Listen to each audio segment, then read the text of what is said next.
ఆషాఢ మాసం సందర్భంగా కాకినాడ రూరల్ మండలం ఇంద్రపాలెం గ్రామంలో వేయించేసి ఉన్న శ్రీ ముసలమ్మ తల్లి అమ్మవారికి శాకాంబరి దేవిగా కూరగాయలతో అలంకరణ చేశారు.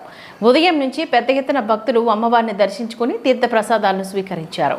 అనంతరం ముత్తైదువులతో లలితా సహస్రనామం, అష్టోత్తర పూజా కార్యక్రమాలు ఆలయ అర్చకులు కిరణ్, ఆలయ కమిటీ ఆధ్వర్యంలో పూజా కార్యక్రమాలు ఘనంగా నిర్వహించారు.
తీసుకుంటుంది ఏం పర్వాలేదు.